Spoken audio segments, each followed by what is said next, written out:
मेरे संबंध में इस सारे देश में, इस देश के बाहर भी बड़ी भ्रांति है। लोग सोचते हैं मैं लोगों को वासना सिखा रहा हूं। इससे उल्टी कोई बात नहीं हो सकती। मैं लोगों को वैराग्य सिखा रहा हूं,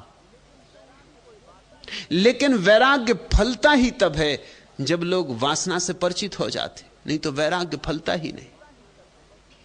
जो वासना से अपरिचित विरागी हो जाते हैं, उनके भीतर राग सुलगता ही रहता है, छिपे छिपे धुआं उठता ही रहता, उनकी छाती में राग का धुआं गूंजता ही रहेगा, और कहीं ना कहीं वासना पंख फड़फड़ाती रहेगी, और कहीं ना कहीं आकांक्षाएं नए रास्ते खोजती रहेंगी। वे नए नए जन्म लेंगे, उन्हें फिर लौटना होगा, उन्हें बार बार आना होगा। जो भाग गए हैं संसार को बिना जिए, उन्हें संसार में वापस लौट ही आना होगा। संसार को जिए बिना कोई भी भाग नहीं सकता। ये कसौटी, ये परीक्षा देनी ही होगी। जिसको मैं सन्यासी कह रहा हूं, अगर मेरी बात ठीक से समझ के चल सके तो उसे इस दुनिया में दोबारा आने की कोई जरूरत नहीं रह जाएगी, क्योंकि उसका वैराग्य राग की निष्पत्ति होगी और उसका सन्यास संसार की निष्पत्ति होगी। उसकी मुक्ति ऊपर से आरोपित नहीं होगी, उसके अपने अनुभव से सृजित होगी।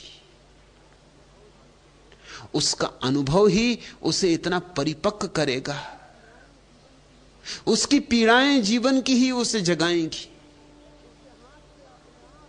उसके हाथ से अपने आप ही ये ऐसो इशरत के प्याले गिर जाएंगे और टूट जाएंगे। उसके हाथ से अपने आप ही ये जीवन के भोग के वाद्य टूट जाएंगे, इनके तार उखड़ जाएंगे, और ये इतने चुपचाप हो जाएगा, शोरगुल न मचाना होगा, शोभा यात्रा न निकालनी होगी, वैराग्य का कोई प्रदर्शन न करना होगा।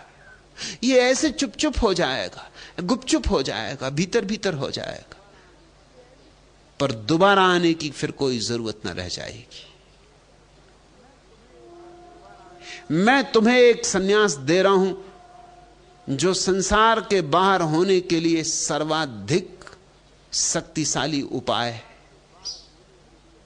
मगर बहुत थोड़े से समझदार लोग समझ सकेंगे। अधिक लोग तो गलत ही समझेंगे, वह भी स्वाभाविक है। अधिक लोगों से ज्यादा समझदारी की आशा भी नहीं। पूछता है तुमने, क्या आत्मोपलब्धि के लिए सांसारिक जीवन जीना आवश्यक है? नितांत आवश्यक है राकेश। उसके बिना कोई संसार से न कभी मुक्त हुआ है, न हो सकता।